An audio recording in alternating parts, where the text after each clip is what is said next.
Madam ఈ NDA కూటమి అనేది 5 ఏళ్ల పాటు సక్సెస్ నడుస్తుంది అంటారు. కూటమి అనేది పవన్ కళ్యాణ్ గారు అనే వ్యక్తి కూటమిని కాపాడలేని ప్రయత్నం చేస్తున్నన్ని రోజులు 100% కూటమి 27కి కూటమి బద్దలవుతుంది అనేది వైసీపీ జగన్ చెప్తారు. సాక్షాత్ జమిలి ఎన్నికల నాటికి వాళ్ళకి అంతలా బద్దలైపోద్ది మళ్ళా మనమే అధికారం వచ్చే చెప్తారు. వాళ్ళకి అంతలా నిజాలు వాస్తవాలు అన్ని అనుకూలంగా జ్యోతిష్యం తెలిసే పని అయితే 11 సీట్లు కింద పడిపోతారని ముందే తెలిసి ఉండేది. కనీసం ఆర్థికంగా మేల్కొని ఉండేవాళ్ళు. అయినా సరే పాపం చివరి వరకు పోరాటం చేసి 151 నుంచి 11 ఎందుకు పడిపోయి ఉండేవాళ్ళు. ఇట్లాంటి జ్యోతిష్యాలని చెప్పే ఇప్పుడు 11కి వచ్చి కూర్చున్నారు. ప్రజల మధ్యలో 5 లేపేసి అటు ఒకటి పెట్టారు. మళ్ళీ జ్యోతిష్యాలు చెప్తా ఉంటే చివరి 1 లేపేసి ఫస్ట్ 1 పెడతారు. మేడం ఫైనల్ చెప్పండి, 2019లో జనసేన ఓడిపోయిన తర్వాత మొట్టమొదటిగా రాష్ట్రంలో మాట్లాడిన వ్యక్తి రాయపాటి అరుణ. అదే రాయపాటి అరుణకి ఎందుకు పార్టీలో గుర్తింపు లేదంటారు? నాకు పార్టీలో గుర్తింపు లేదు అనే మాట అవాస్తవం. ఇవాళకి రాయపాటి అరుణ అంటే రాష్ట్ర వ్యాప్తంగా అన్ని వ్యవస్థల్లో అందరి వ్యక్తుల్లో తెలుసు. పైగా ఇవాళకి నేను గతంలో ఆపోజిట్ పార్టీగా ఉన్నప్పుడు ఏం చేశాను, ఏ మీడియా వ్యవస్థల ద్వారా అయితే మాట్లాడాను, ఏ సోషల్ మీడియా ద్వారా అయితే విమర్శించాను, ఏ బహిరంగ సభల ద్వారా అయితే ప్రజల్ని మోటివేట్ చేశాను, ఇవాళకి అవి యథావిధిగా కొనసాగిస్తూనే ఉన్నాను. కానీ కొంచెం అగ్రెసివ్నెస్ నేనే తగ్గించా. కారణం ఏంటి అంటే గతంలో ఉన్నటువంటి ప్రభుత్వాన్ని అప్పుడు అధికారంలో ఉంది కాబట్టి ప్రజల్ని మొబిలైజ్ చేయడానికి, ప్రభుత్వాన్ని వార్న్ చేయడానికి ఆ స్థాయిలో అగ్రెసివ్నెస్ అవసరం అప్పుడు చేశాను. ఇవాళ అవసరం లేదు. వాళ్ళు ఆల్రెడీ చచ్చిపోయిన పాము కింద పడుకొని ఉన్నారు. వాళ్ళు చేసిన తప్పుల్ని ఎత్తి చూపుతూ మేము చేసిన రైట్ ఏంటి అనేది చెప్పాల్సినటువంటి అవసరం కూడా ఉంది. కాబట్టి వాళ్ళ అగ్రెసివ్నెస్ అవసరం లేదు, విశ్లేషణ అవసరం ప్రజలకి ఈరోజు. దాని మూలంగానే ఇవాళ నా వాయిస్ అంత గట్టిగా కాకుండా కొంచెం విశ్లేషణాత్మకంగా ముందుకు వెళుతూ ఉన్నాను. నేను అనేది పార్టీలో కష్టపడిన వ్యక్తులు ఎక్కడైనా ప్రాధాన్యత ఇస్తారు, పదవులుగానే ఉంటుంది. కష్టపడిన వ్యక్తిది 2019లో ఓడిపోయిన తర్వాత రాష్ట్ర వ్యాప్తంగా మాట్లాడిన వాళ్ళలో మొట్టమొదటి వ్యక్తి రాయపాటి అరుణ. అదే రాయపాటి అరుణకి దాదాపు అధికారం చేపట్టిన తర్వాత చాలామంది పదవులు వచ్చింది. ఫస్ట్ లిస్ట్ అయిపోయింది, సెకండ్ లిస్ట్ అయిపోయింది, రేపు మళ్ళీ థర్డ్ లిస్ట్ రేపు జనవరిలో కూడా ఉంది. మీరు చెప్పినట్లుగా పదవులు ఇవ్వడమే కనుక ప్రయారిటీ ఇవ్వడం అనుకుంటే మాత్రం అది ఖచ్చితంగా అపోహగానే నేను భావించుకుంటాను. పార్టీలో నాకు ఉన్నటువంటి గౌరవ మర్యాదలు ఎక్కడా తగ్గలేదు. కొంత ప్రచారం కూడా ఉంది, రాయపాటి అరుణ పక్కన పెట్టారు, పార్టీ పక్కన పెట్టింది. ఏమీ ఉండదు. నన్ను పక్కన పెట్టడానికి అసలు పార్టీలో ఎవరు కూడా ఆ సాహసం చేయలేరు. అది చేస్తే కళ్యాణ్ గారే చేయాలి. కళ్యాణ్ గారు నాకు ఎంత గౌరవం ఇస్తారో అందరికీ తెలుసు ఇవాళకి కూడా. కాబట్టి అట్లాంటివి ఏమీ కూడా మా పార్టీలో ఏం జరగలేదు. ఫస్ట్ది ఇంకా 2 లిస్టులు ఉన్నాయి. వస్తుందో రాదు నాకు కూడా తెలీదు. వచ్చినా ఇంకొక బాధ్యత నన్ను అప్పచెప్పారు కూటమి తరపున అని చెప్పేసి అనుకుంటాను. రాకపోయినా పార్టీ పరంగా నేను చేయాల్సింది ఇంకా ఏదో ఉంది, దాన్ని ఇంకా గొప్పగా చేయాలని చెప్పేసి ముందుకెళ్తాను తప్ప పదవులేవో నా పనితీరుని కట్టడ చేస్తాయి, పదవులేవో నా పనితీరుని ముందుకు తీసుకెళ్తాయని నమ్మేటువంటి వ్యక్తిని అయితే నేను కాదు. నిరంతరం పవన్ కళ్యాణ్ గారు అడుగుజాడల్లో ఆయన ఆశయాల సిద్ధాంతాలు ప్రజల్లోకి తీసుకెళ్ళడం నిరంతరం నా పోరాటం ఎట్లాగే కొనసాగిద్ది. ఇక పదవుల విషయానికి వస్తే కుల సమీకరణాలు, సీనియరు జూనియరు, పార్టీలో వచ్చేటువంటి 3 పార్టీల పొత్తులో ఉన్నటువంటి పర్సెంటేజ్, ఇలా ఎన్నో కారణాలు ఉన్నాయి. కాబట్టి వాటిల్లో మేబీ నాకు ఈ టైం వరకు రాకపోవడానికి ఆ కారణాల దృష్ట్యా ఏమైనా లేట్ జరిగి ఉండొచ్చు.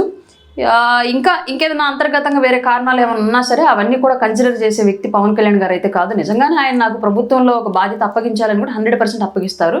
లేదు నా సేవలు పార్టీ కోసం కొనసాగించాలి అనుకుంటే 100% నాకు ఇచ్చే ప్రయారిటీ ఇస్తూనే ఇలాగే కొనసాగిస్తారు. ఇది నేనైతే కన్సిడర్ చేసుకోవట్లేదు. అసలు పదవులు అనేవి నా పనితీరుని ఏ విధంగా కూడా ప్రభావితం చేయలేవు. అంటే పార్టీ అధికారం చేపట్టిన తర్వాత, అధికారంకి వచ్చిన తర్వాత కళ్యాణ్ గారు మీతో మాట్లాడారు, పార్టీకి ఎంతో కష్టపడారు, పార్టీ అధికారులు కృషి చేశారు, మీడియా పరంగా కానీ పార్టీ పరంగా కానీ ఎలక్షన్ పోల్ మేనేజ్మెంట్లో కానీ. అధికారంలోకి వచ్చిన తర్వాత పవన్ కళ్యాణ్ గారు ఎంత బిజీగా ఉన్నారో అందరూ చూస్తూనే ఉన్నారు. పర్టికులర్గా నేను ఇప్పుడు ఏమి ఎలివేషన్ కూడా ఇవ్వాల్సిన అవసరం లేదు. నిరంతరం ఆయన చేస్తున్నటువంటి కృషి, పోరాటం, శ్రమ కనిపిస్తూనే ఉంది ప్రతి ఒక్కరికి.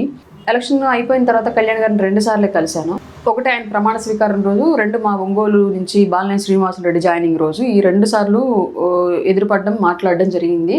ఆ టైంలో అప్పుడున్నటువంటి ఆ స్పేస్లో మేము వ్యక్తిగతంగా నా పదవుల గురించో ఇంకొక విషయాల గురించి ఆయన నాతో మాట్లాడేటువంటి అవకాశం రాలేదు.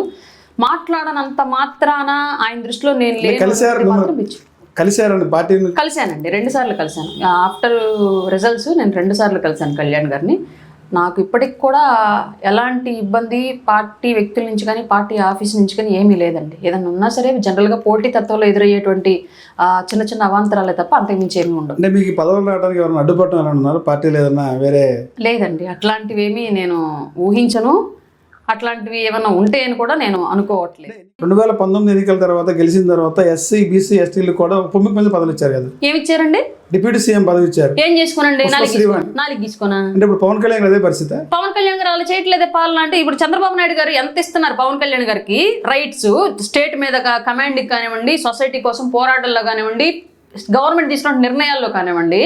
ఇవాళ పవన్ కళ్యాణ్ గారు రాష్ట్రం నుంచి కేంద్రం వరకు కనిపిస్తున్నాడు, వినిపిస్తున్నాడు, ఆయన చేసే పనులన్నింటికీ సాధిస్తున్నాడు. బట్ గతంలో పుష్ప శ్రీవాణి గారు ఏం చేశారండి? ఎక్కడున్నారండి అసలు? చిన్న పనిలో అయినా సరే పుష్ప శ్రీవాణి గారికి మనం ఉప ముఖ్యమంత్రి ఇచ్చాము, ఈవిడికి ఈ ప్రయారిటీ ఇవ్వాలి, ఈ సామాజిక వర్గాన్ని ఇలా ముందుకు తీసుకురావాలి. గిరిజన శాఖ మంత్రి కూడా చేశారు. ఏం చేశారండి గిరిజనులకి? గిరిజన శాఖ మంత్రి ఏం చేశారు గిరిజనులకి? ట్రైబల్ యూనివర్సిటీ తీసుకొచ్చారు. ఎక్కడ కంప్లీట్ అయిందా? దానివల్ల ఎంతమందికి అక్కడ జీవనోపాధి లభించింది? ఎంతమంది అప్పర్ లిఫ్టింగ్కి వెళ్ళిపోయారు? అంటే తెస్తే సరిపోద్దా? తెచ్చిందని కంప్లీట్ చేయాల్సిన అవసరం లేదా? ప్రతి చోట శిలా ఫలకాలు వేసాడు, ఫలకాలు ఉన్నాయి, వేసిన ప్రాజెక్టులు వేయండి. ప్రతి చోట చేసిన తప్పేంటి అండి జగన్మోహన్ రెడ్డి? వాళ్ళ ఓటమికి కారణం ఇది కూడా ఒకటి. పదవులు అయితే ఇచ్చాడు, కేవలం నీ కులానికి నేను పదవి ఇస్తున్నాను అన్నాడు.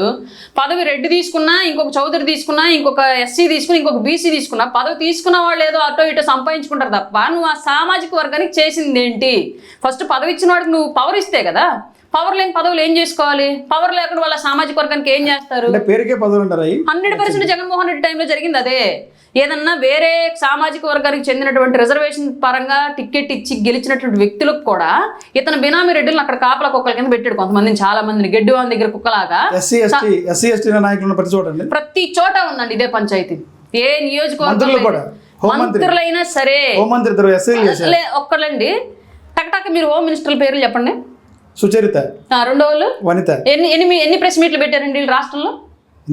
సందర్భాన్ని బట్టి పెట్టారండి. ఎవరు చెప్పి ఏం మాట్లాడారండి? వచ్చి అంటే ఏం మాట్లాడారు సందర్భం? ఇప్పుడు హోమ్ మినిస్టర్ అంటే ఏం మాట్లాడతారండి? హోమ్ మినిస్టర్ సుచరిత పెట్టింది 2 ప్రెస్ మీట్లు. ఆవిడ 2.5 సంవత్సరాల కాలంలో. మీరు కావాలంటే గూగుల్ చేసుకోండి. అంటే 2 ప్రెస్ మీట్లు పెట్టారు, మీరు గూగుల్ చేసుకోండి కావాలంటే. ఫస్ట్ వాళ్ళ శాఖకు సంబంధించి తానేటి వనిత 2 ప్రెస్ మీట్లు పెట్టింది. 2 ప్రెస్ మీట్లు. మీరు కావాలని నేను అబద్ధం చెప్తానంటే మీరు గూగుల్ చేసుకోండి. వాళ్ళ శాఖకు సంబంధించి 2 ప్రెస్ మీట్లు పెట్టారు. 2 సందర్భాల్లో మాట్లాడారు. 2 సందర్భాల్లో కూడా మాట్లాడిన మాటలు సజ్జల రామకృష్ణారెడ్డి నుంచి ఇచ్చినటువంటి స్క్రిప్ట్ మాత్రమే మాట్లాడారు. మీరు కావాలంటే గూగుల్ చేసుకోండి. నేను అబద్ధం చెప్పాను, నిజం చెప్పాను మీకు తెలిసిపోయింది. మూడోది, వాళ్ళు ఎప్పుడు కూడా వాళ్ళ మినిస్టరీని ఏ రోజు వాళ్ళు ఒక పవర్గా ఎప్పుడు ఫీల్ అవ్వాలి. తాడేపల్లి ప్యాలెస్ నుంచి పేపర్ వెళ్తేనే వాళ్ళు నోరు తెరవాలి, లేదంటే లేదు.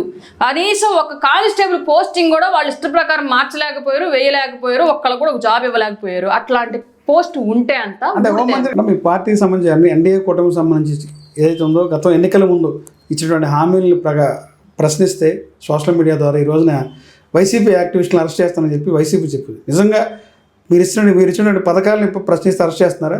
ఇస్తామని హామీ ఇచ్చినటువంటి పథకాలను ప్రశ్నిస్తే అరెస్ట్ చేస్తున్నారా? మీరు 4 పేర్లు చెప్పండి అరెస్ట్ చేసిన వాళ్ళు, పథకాలు ప్రశ్నించిన వాళ్ళ పేర్లు వైసీపీ నుంచి. వైసీపీ చెప్తున్నా వర్రా రవీంద్ర రెడ్డి అనేది ప్రధానంగా. వర్రా రవీంద్ర రెడ్డి పథకాలు ప్రశ్నించాడా సార్? ఇంటూరు రవికిరణ్ అనేవాడు పథకాల గురించి ప్రశ్నించాడా సార్? అంటే వైసీపీ చెప్పే పదే మాట అదే. నా గురించి బూతు బొమ్మలు వేశారు సార్ వాళ్ళు. ఇప్పుడు మీరు నాకే వచ్చి చెప్తున్నారు వాళ్ళు పెద్ద దేశోద్ధారకులు అని చెప్పేసి. వరా రవీందర్ రెడ్డి అనేవాడు నా జీవితంలో నేను చూసినటువంటి మేల్ పర్సన్స్ లో అత్యంత జుగుప్సాకరమైన వెధవాడు. అతని గురించి మీరు సోషల్ యాక్టివిస్ట్ అంటే మిమ్మల్ని ఏమనుకోవాలి నాకు అర్థం కావట్లేదు. పార్టీ వైసీపీ ఆరోపించే ఆరోపణలు అంటే వాళ్ళు ఎదవాలి కాబట్టి వాడికి వాళ్ళు మంచి వాళ్ళకి కనిపిస్తారు. మమ్మల్ని ఏం చేయమంటారు? దానికి వ్యవస్థ అట్లా లేదు కదా. వ్యవస్థ మంచిగానే ఉంది. చెడపురుగులు ఏరేయటం మా బాధ్యత. వర్రా రవీందర్ రెడ్డి అనే వ్యక్తి, ఇంటూరు రవికిరణ్ అనే వ్యక్తి, బోరగడ్డ అనిల్ కుమార్ అనే వ్యక్తి, ఇంకెవరో చాలా మంది ఉన్నారు చెత్త బ్యాచ్ అంతా. ఈ చెత్త బ్యాచ్ అంతటిని ఏరేయకపోతే మాలాగా ఎంతమంది బాధపడాలి ఇంకా సొసైటీలో ఆడపిల్లలు?